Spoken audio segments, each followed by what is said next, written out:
बिस्मिल्लाहिर्रहमानिर्रहीम रब्बिश्रह ली सदरी वयस्सिर ली अमरी वहलुल उक़दतम मिन लिसानी यफ़क़हू क़ौली। अच्छा आपने अंडा देखा है? आप सुबह जाते हैं मार्केट में और नाश्ते में अंडा लेकर आते हैं और घर वालों से कहते हैं भाई फ्राई एग बना दें या ऑमलेट बना दें।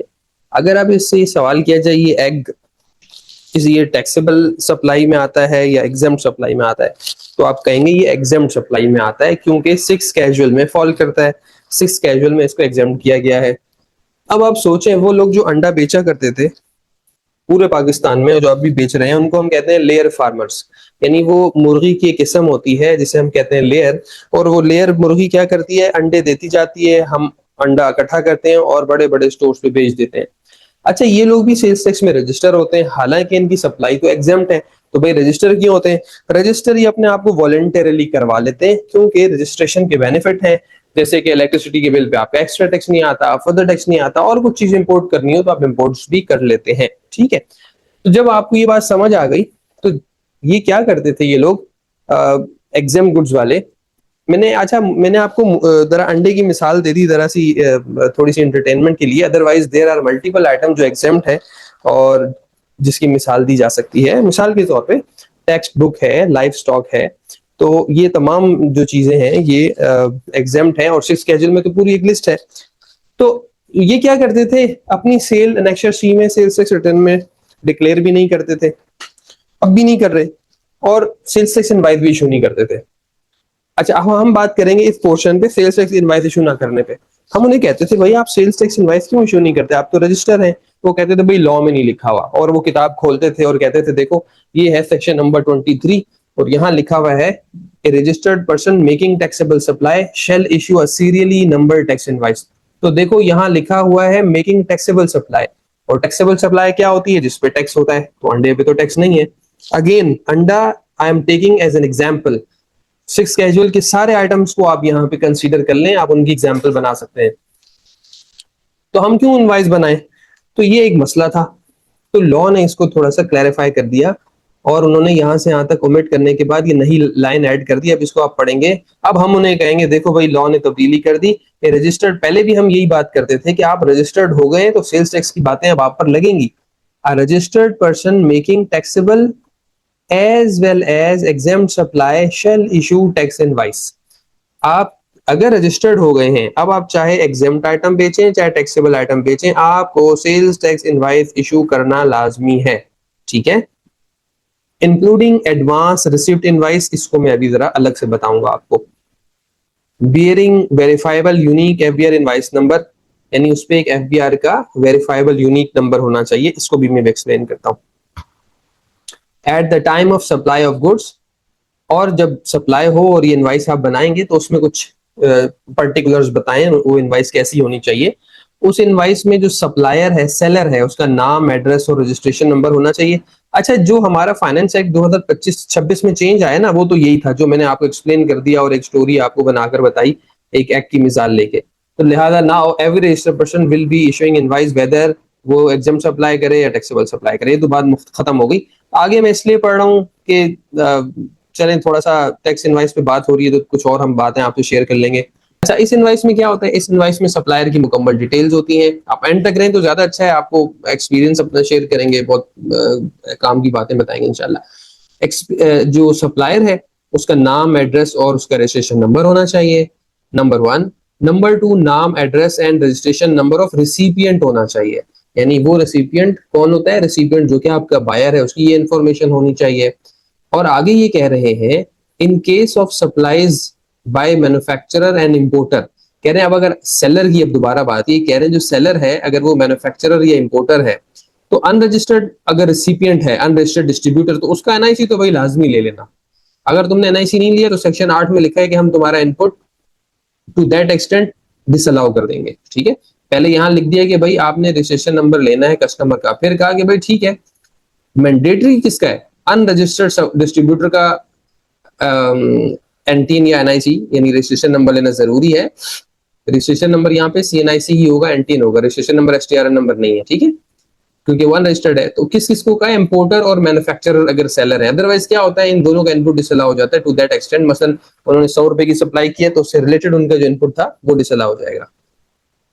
तो एक बात ये हो गई, ये बहुत अहम बात है, ये मालूम होनी चाहिए। इसलिए हम कहते हैं भाई अनरजिस्टर्ड डिस्ट्रीब्यूटर से काम ही नहीं करो, अगर काम करना है तो उनका एनटीएन लेना जरूरी है, ठीक है। अच्छा, इससे एक और बात रिलेटेड मैं आपको बताऊं, पहले ये एक प्रोविजन मौजूद था कि अगर provided further the condition of CNIC shall not apply in case of payment through debit credit card और डिजिटल मोड। कहते थे अगर ये जो लोग हैं जिनका आपने ये जो कस्टमर से सीएनआईसी एनटीएन लेना है, उसमें मैंडेटरी तो अनरजिस्टर्ड डिस्ट्रीब्यूटर का था।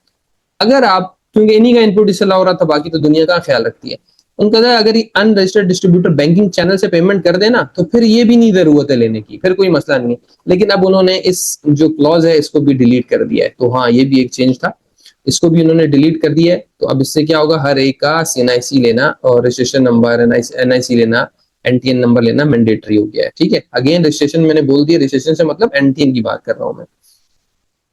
अच्छा, इसके अलावा इसमें अहम बात इस सेक्शन में मैं बताना चाहता हूँ आपको, डेट ऑफ इनवाइस होती है, जाहिर है डिस्क्रिप्शन, क्या चीज आप बेच रहे हैं। अब तो पता है आपको एचएस कोड भी होना चाहिए, यहाँ पे तो नहीं लिखा हुआ, लेकिन जो सेल्स टैक्स इनवाइस इशू करने से रिलेटेड रूल्स हैं, चीजें हैं, वहां पर आपको पता है कि अब हर आइटम का आपने एचएस कोड भी लिखना है।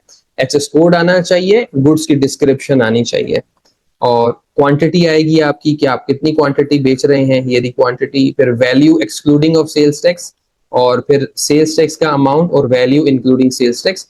तो ये इनवाइस के पर्टिकुलर्स है। अच्छा, वैसे इंटरेस्टिंगली हमने अपने लेक्चर नंबर 2 में जब हम आपको एक ओवरव्यू दे रहे थे गुड्स के बारे में, मैं आपको दिखाता हूँ, मैं अपने जो हमारे सेल्स टैक्स कोर्स में जो स्टडीज चल रही हैं उनको खाली रेफर करवा दूं कि देखो, जब हम गुड्स की क्लासिफिकेशन पढ़ रहे थे तो गुड्स की क्लासिफिकेशन में हमने आपको सेल्स टैक्स इनवाइस बनाना बता दी थी, वैसे कि स्टैंडर्ड गुड्स की आप ऐसे बना सकते हो। उसके बाद थर्ड स्केड्यूल आइटम में हमने 2 ऑप्शन दिए थे, आप कैसे बना सकते हो। फिर हमने फिफ्थ स्केड्यूल की तो हमने बात नहीं की थी, वो तो 0 रेट थी, उसमें हमने कहा था सिर्फ रेट चेंज हो जाएगा। 6 स्केड्यूल की इनवाइस आप कैसे बना सकते हो, तो हम ये बात पहले कर चुके हैं, ये सरप्राइजिंगली नई नहीं है आपके लिए, ठीक है। और 8 स्केड्यूल की भी हमने बात की थी, तो ये हम पहले कर चुके हैं, इसलिए इसमें कोई नई बात नहीं हो रही है। आज आपने ये देख लिया कि सेक्शन वो जो हमने इनवाइस देखी थी, आज सेक्शन 23 में से आप कोरिलेट कर लें उन बातों को कि हमने कहाँ से इसको ड्राइव किया था। अच्छा, मजीद चंद बातें ये हैं इसके अंदर हम कर लें कि लास्ट ईयर फाइनेंस एक्ट में ये ऐड हुआ था कि बोर्ड थ्रू ऑफिशियल नोटिफिकेशन इन ऑफिशियल गैजेट में रिक्वायर अ पर्सन और class of persons to integrate their electronic invoicing system with boards computerized system for real time reporting, और licence integrator से आपने कराना है जिसमें प्राल है और 2-4 लोग हैं। इसके अलावा all tier 1 retailer shall integrate their retail outlets वगैरह। खैर, इसका खुलासा तो ये है, आज की तारीख में तो लॉ ये है कि तमाम सेल्स टैक्स रजिस्टर्ड पर्सन को अपनी इंटीग्रेशन करवानी है थ्रू लाइसेंस्ड इंटीग्रेटर। पराल से फ्री ऑफ कॉस्ट हो जाती है, जाहिर है। अच्छा, एक और सवाल भी एड्रेस कर दूं, ये लोग बहुत परेशान होते हैं, मैं हम सेल्स टैक्स में मेरे क्लाइंट रजिस्टर हैं और उनकी इंटीग्रेशन करानी है, अब क्या होगा, कितना खर्चा आएगा। तो देखें, मार्केट के अंदर से आप सिंपल क्या करें, एक क्लाउड बेस्ड सॉफ्टवेयर ले लें जिसकी मंथली आपको चार्जेस 5,000-6,000 रुपए पड़ेंगे, और उसको प्राल की मदद से आप इंटीग्रेट करवा दें। इसमें हार्डली वन टाइम कॉस्ट आपकी 10 से 15,000 लगेगी, और आप की जो मंथली सब्सक्रिप्शन कॉस्ट है वो 5-6 हजार रुपए होगी, और आप इजीली इंटीग्रेट करवा लेंगे अपने सॉफ्टवेयर को। पहले ये एक मसला मुहिम्मा हुआ करता था, हम समझते थे चीजों को, अब तो चीजें बहुत आसान हो गई हैं और बहुत आसानी से आप ये काम कर सकते हैं। अब इसमें कोई ऐसा खास चैलेंज रहा नहीं है। प्राल के अलावा जो दूसरे इंटीग्रेटर्स हैं वो रिलेटिवली थोड़े से एक्सपेंसिव हैं, लेकिन बहरहाल उनकी सर्विस का मैच नहीं होगा, और जाहिर है वो एक अच्छी सर्विस देते हैं, उनकी टीम हर वक्त मौजूद होती है, और उनकी पैसे थोड़े से ज्यादा हैं, लेकिन अब वो भी नेगोशिएट कर लेते हैं प्राइसिंग को, क्योंकि कंपटीशन बढ़ गया, जो कि अच्छी बात है। एफबीआर ने एक से ज्यादा इंटीग्रेटर्स बना दिए हैं। चलिए, ये बात हमारी सेल्स टैक्स इनवाइस से रिलेटेड। कुछ थोड़ी सी बात और कर देता हूँ। हाँ, ये प्रोविजन 2 ऐड हुए हैं, इसका क्या मतलब है? अच्छा देखो, ये एडवांस रिसिप्ट पेमेंट क्या एडवांस रिसिप्ट इनवाइस क्या होती है? अच्छा देखो, इसके लिए ना टाइम ऑफ सप्लाई की डेफिनेशन पे जाना पड़ेगा। ये भी हमारा इस पे लेक्चर मौजूद है, आप सिंपल यूट्यूब पे जाए, लिखें time of supply bye income tax studio, आपको इस पे 10-15 मिनट का लेक्चर मिल जाएगा। देखो, टाइम ऑफ सप्लाई में लॉ ये कहता है भाई सेल रिकॉर्ड कब करनी है, हम अकाउंटिंग में कहते हैं ना रेवेन्यू रिकग्निशन क्राइटेरिया। तो रेवेन्यू रिकग्नाइज कब करना है, तो सेल्स टैक्स में सेल्स टैक्स इनवाइस कब बनेगी। वो कहते हैं कि जी आप डिलीवरी कर दें, या सामान भेजा तो नहीं है लेकिन मेड अवेलेबल कर दिया, आपने रेडी करके रख दिया है, या एडवांस पेमेंट आ गई, इन तीनों में से जो अर्लियर इवेंट होगा उसको कहेंगे हम भाई अब आप सेल्स टैक्स इनवाइस बना दें। ठीक है। अब एडवांस रिसीप्ट इनवाइस का कॉन्सेप्ट ये है, अच्छा अभी भी यही है क्राइटेरिया, बीच में एडवांस पेमेंट को खत्म कर दिया था, उससे पहले ये मौजूद था। और पहले ये हुआ करता था, कोई 5 एक साल पुरानी बात है, कि बकायदा जो E.FBR वाले पुराने पोर्टल पे हम सेल्स टैक्स रिटर्न भरा करते थे, उसमें एडवांस पेमेंट रिसिप्ट का एक डॉक्यूमेंट जनरेट होता था। उसमें लिखा जाता था कि इसका नंबर ये है, ये एडवांस पेमेंट आई है, इसका सेल्स टैक्स हमने बना दिया और पे कर दिया, उसको एनेक्सर सी में रिपोर्ट किया जाता था। फिर पता नहीं क्यों जब शायद ये माइग्रेट किया आईआरएस पे, आई डोंट नो कब की बात है, काफी पुरानी बात है, ये आईआरएस पे तो मुझे नहीं याद पड़ता, मैंने देखा हो ये E.FBR वाले पुराने पोर्टल पे होता था। फिर ये सिस्टम से ही खत्म हो गया। और उस वक्त होता ये था जब इनवाइस बनती थी उस सप्लाई की, जैसे पेमेंट सप्लाई बाद में हुई, एडवांस पहले आया था, तो हम क्या करते थे उस इनवाइस में उस एडवांस पेमेंट को क्लिक करते थे कि जी ये इनवाइस उस एडवांस पेमेंट के अगेंस्ट बन रही है, लिहाजा इसमें कोई टैक्स नहीं वर्कआउट होगा। तो मुझे लगता है अब ये इनको ख्याल आया कि वो चीज सिस्टम से स्किप हो गई है और लॉ में मौजूद है, उसको दोबारा सिस्टम के अंदर कंप्यूटर सिस्टम में लाना चाह रहे हैं, तो उस पर ये काम कर रहे होंगे। तो उसमें उन्होंने कहा है कि भाई जाहिर सी बात है, आप या तो टैक्स इनवाइस इशू करेंगे या आप एडवांस रिसिप्ट इनवाइस इशू करेंगे, क्योंकि दोनों पे ही सेल्स टैक्स की जो आउटपुट है वो आपने पे करना है। तो यानी कि सेल्स टैक्स जो आपने पे करना है वो दो डॉक्यूमेंट पे होना चाहिए ना, या सेल्स टैक्स इनवाइस होगी अगर डिलीवरी हो गई, मेड अवेलेबल कर दिया, वरना एडवांस रिसिप्ट इनवाइस होनी चाहिए। तो क्योंकि मेरे ख्याल है ये भी सिस्टम पे इनके पास अभी तक इन्होंने वो नहीं किया है, इसको एक्टिव नहीं किया है, तो इन्होंने यहाँ पे प्रोविजन में डाल दिया है कि बोर्ड में नोटिफाई एनी पर्सन और class of person who may allow to issue an advance receipt invoice within notified system. तो ये क्लास ऑफ पर्सन और पर्सन की बात कर रही, ये किसी खास बंदे को मेरा नहीं ख्याल कहेंगे। ये जब सिस्टम के अंदर एक्टिवेट हो जाएगा ये फंक्शन, तो एक नोटिफिकेशन छोटा सा लाएंगे और बोलेंगे जी सिस्टम में एक्टिवेट हो गया, अब आप लोगों को ये बनाने की जरूरत है। तो ये सब कुछ बनाने की जरूरत पड़ेगी, मेरी ये अपनी राय है, बाकी जब आएगा तो देख लेंगे। दूसरी बात ये है, एक बात मैंने कहा था और मैं छोड़ रहा हूँ, दूसरी बात ये है कि देखें यूनिक वेरीफाइबल नंबर होना चाहिए। अच्छा आजकल आपको पता है कि जो बहुत ज्यादा मॉनिटरिंग हो गई है। मॉनिटरिंग क्या है, फील्ड में इन्फोर्समेंट टीम्स देखती हैं कि भाई एक ट्रक अगर जा रहा है माल लेकर, तो वो उसकी इनवाइस चेक करते हैं कि भाई अपनी इनवाइस तो दिखाएं ये कहाँ से माल जा रहा है, क्योंकि एफबीआर ये समझता है कि बहुत ज्यादा माल कैश पर बिक जाता है और वो कैश कहीं रिकॉर्ड्स में नहीं आता। तो उसको वेरीफाई करने के लिए एक टीम के मेंबर मुख्तलिफ जगहों पर चुंगियों पे खड़े होते हैं और कंपनी की गाड़ियों को रोक के पूछते हैं भाई बिल्टी दिखाओ और इनवाइस दिखाओ।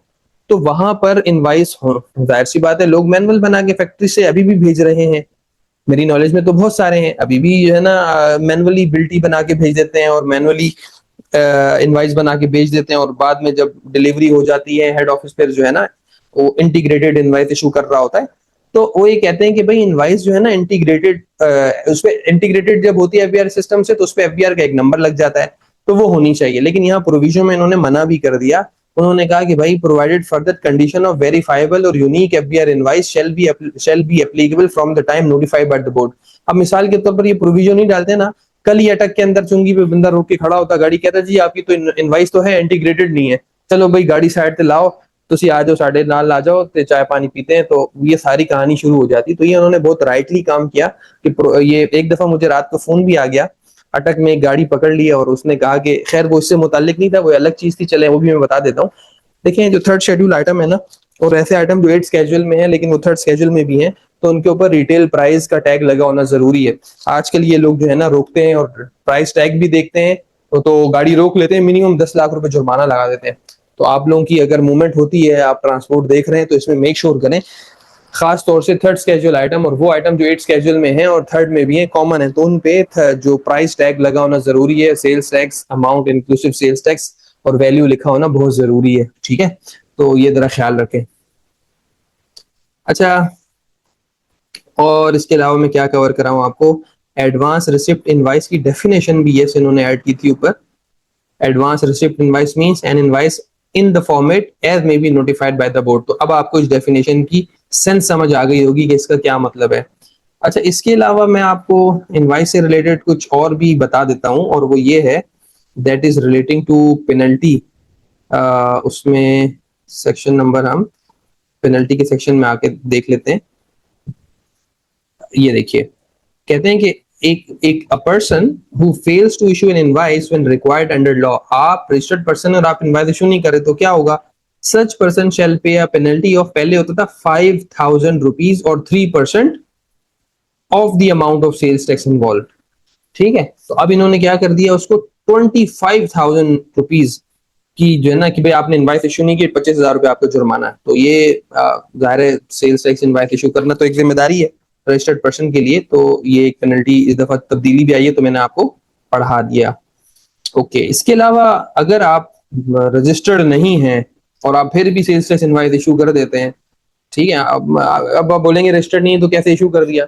कुछ कुछ लोग होते हैं, वो बेचारे, उनको पता नहीं होता, नई रजिस्ट्रेशन होती है, सेल्स टैक्स इनवाइस इशू करके पैसे ले लेते हैं। ठीक है, ये एक छोटी सी एक एग्जांपल दे दी, और भी कुछ सिनेरियोज बन सकते हैं लाजमी तौर से। तो उसमें उन्होंने कहा कि अगर आप ऑथराइज नहीं हैं और आप सेल्स टैक्स इनवाइस इशू कर देते हैं, तो पहले ये था आपको 10,000 रुपए का जुर्माना था, या 5% of the amount of tax involve, अब आपको 50,000 रुपए का जुर्माना है, और 10% of the amount involve whichever is higher. तो ये भी एक पेनल्टी है। पेनल्टीज की बात हो ही रही है, तो चलें एक दो पेनल्टीज और डिस्कस कर लें। पहले ये होता था, अगर आपने लेट रिटर्न फाइल कर दी है तो आपको पर डे फाइन जो लगता था वो लगता था 2,000 रुपए। तो हम जून की रिटर्न में क्या करते थे, हम कहते हैं यार खैर है, एक हफ्ता लेट कर दो, 7 दूनी 14,000 रुपए पे कर देंगे, कोई बात नहीं। ठीक है, लेकिन या 3 दिन 4 दिन लेट होगी तो सॉरी 14,000 नहीं, 200 होता था ना, तो हम कहते थे यार 200 रुपए के हिसाब से 7 दिन अगर लेट हुआ तो 1,400 रुपए पे कर देंगे, कोई बात नहीं। 14,000 मैंने गलत बोल दिया था, आई एम सॉरी। और मैक्सिमम पेनल्टी 10 दिन के बाद 10,000 रुपए होती थी, क्योंकि दायरे हमें एडजस्टमेंट्स करनी होती थी, स्टॉक टेकिंग हो रही है वगैरह वगैरह। तो हम जून की रिटर्न रोक लिया करते थे। अब उन्होंने थोड़ा सा पेनल्टी को बढ़ा दिया। अब उन्होंने कहा कि भाई हर रोज की पेनल्टी 2,000 रुपए होगी, और अगर 10 दिन गुजर गए, ये 10 दिन के अंदर तक की स्टोरी है, अगर 10 दिन गुजर गए तो पहले 10,000 था, अब उसको कहा 50,000 रुपए आपकी होगी पेनल्टी। तो इन्होंने, आपको पता है इनकम टैक्स में हमने देखा पेनल्टीज बढ़ाई हैं, तो अब इसके ऊपर तो नोटिस आया ही करेंगे 100%, अब तो आना शुरू ही हो गए। 3-3, 2-2 हजार, 5-5 सौ की पेनल्टी के भी नोटिस इशू है। ठीक है, और वो नोटिस बाय लॉ होता है, मतलब लेजिटिमेट होता है, एज पर लॉ होता है, आप क्या करेंगे। बहुत बड़ी पेनल्टी हो तो आदमी जाता है लिटिगेशन में भी कि भाई ये नहीं लगनी चाहिए, वो बोनाफाइड मिस्टेक थी, ये था वो था। छोटी छोटी पेनल्टी पे तो वकील साहब भी कहते हैं यार पेमेंट करा दें, हम क्या, आप हमारी फीस पे करेंगे, या ये इसको हम मतलब रिकवर आपको माफ करा के लाएंगे। ज़ाहिर है कॉस्ट बेनिफिट एनालिसिस भी तो देखना होता है ना, हर चीज को तो हम कोर्ट में नहीं लेके जा सकते। तो ये बात भी आपको कवर करा दी, और ये बात भी आपको कवर करा दी, और ये बात भी आपको कवर करा दी। ठीक है, अच्छा, इसके अलावा अब अगर आप, any person who fails to deposit the amount of tax due और एनी पार्ट देयर ऑफ, पूरा या थोड़ा सा, इन द टाइम और manner laid down under the act, अगर आपने लेट पे करा दिया या ऑर्डर हो गया था, तो उसके अंदर पहले ये था कि भाई आप जो है ना 10,000 रुपए की यहाँ पे पेनल्टी होगी, या 5% of the amount involve whichever is higher. अब उसको भी 50,000 रुपए कर दिया, और 5% of the amount of tax involve. ठीक है, तो ये बड़ी पेनल्टी कर दी इन्होंने, सही। और इसी तरह से provided that if the amount of tax और एनी पार्ट देयर ऑफ 10 दिन के अंदर अंदर पे हो जाता था, तो उसमें ये था कि 500 रुपए पर डे की पेनल्टी थी। मिसाल के 2 दिन लेट हुआ तो चले 1,000 रुपए की पेनल्टी हो जाएगी, लेकिन अब तो डायरेक्ट ही, अब उसको क्या कर दिया इन्होंने, 500 को 5,000, 5,000 पर डे कर दिया। तो ये यहाँ पे भी पेनल्टी को इन्होंने बढ़ा दिया है, कर भी ली।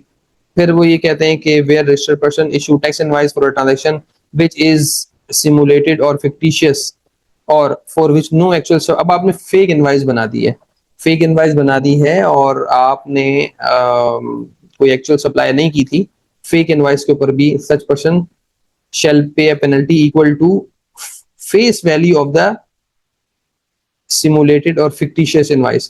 जितने रुपए की इनवाइस इशू की है उसके बराबर आपको पेनल्टी देना पड़ेगी, और ये बहुत बड़ी पेनल्टी है, और इसीलिए है ताकि लोग फेक इनवाइस ना बनाए। होता क्या है, मिसाल के तौर पर मैं आपको बताऊं इसमें क्या होता है। मिसाल के तौर पर एक रजिस्टर्ड पर्सन है, उसने माल मंगाया इम्पोर्ट स्टेज पे, ठीक है, स्टेशनरी मंगाई, और स्टेशनरी मंगा के सारी कैश पे भेज दी, कैश खा गया। अब उसके तो सेल्स टैक्स रिटर्न में स्टॉक आ रहा है ना, अब वो क्या करता है, वो इनवाइसें बनाता है, उसको इनवाइसें काटता है मुख्तलिफ रजिस्टर्ड पार्टीज के नाम, जिनको इनपुट चाहिए होता है उनको वो इनवाइसें दे देता है। सप्लाई तो हो ही नहीं, इनवाइसें दे देता है और क्रॉस चेक से पेमेंट लेके वापस कैश उनको दे देता है और दिखाता है मैंने सेक्शन 73 की रिक्वायरमेंट को भी पूरा कर दिया। तो उसके लिए जो है ना आपके फेक इनवाइस बनाने के ऊपर उन्होंने एक बड़ी पेनल्टी रख दी है कि भाई देखें, अब अगर आपने ये काम किया, और जगह से भी उनको पकड़ा है, लेकिन यहाँ से भी उनको बोल दिया कि अब उसको इस बात पर भी उसको 1 लाख की इनवाइस बनाए तो 1 लाख रुपए की पेनल्टी आपको लगेगी। तो ये बड़ी जो है ना एक तो जबरदस्त इकदाम इसलिए कि ये फेक फ्लाइंग इनवाइसेस भारत रुक जाएंगी। इससे नुकसान होता है ना, मार्केट के अंदर भी नुकसान होता है। अच्छा, और the board shall after issuance of a show cause notice and an opportunity of being heard place the name and registration number of such person on public accessible simulated invoice issue register maintained on board computer system. और फिर हम उसका नाम भी लगा देंगे, होता है ना एम्प्लॉय ऑफ द मंथ, जैसी दरवाजे से दाखिल में तस्वीर लगी होती है एम्प्लॉय ऑफ द मंथ, तो ये लोग एक बोर्ड बनाएंगे, उसका नाम रखा होगा कि fake invoice provider of the month, वहां तस्वीर लगा देंगे उसकी कि देखो भाई ये वो बंदा है जिसने जुर्म किया और फेक इनवाइसेस बेच रहा है, तो बदनामी होगी, जाहिर सी बात है। अच्छा, any input claimed by counter party, यानी जो फेक इनवाइसेस खरीद रहा होता है, on the basis of invoices issued by a person on the similar invoice issuer register shall be reverse automatic and traded. जाहिर सी बात है वो तो इनएडमिसिबल हो जाएगा ना, वो तो इनएडमिसिबल हो जाएगा, जाहिर सी बात है, वो तो चलेगा नहीं। Listing on the register shall be remove upon full payment, पूरी पेनल्टी डिफॉल्ट सरचार्ज दे देंगे, ऑफिसर सेटिस्फाई हो जाएगा, फिर आपका नाम उस रजिस्टर से मेंटेन किया जाएगा।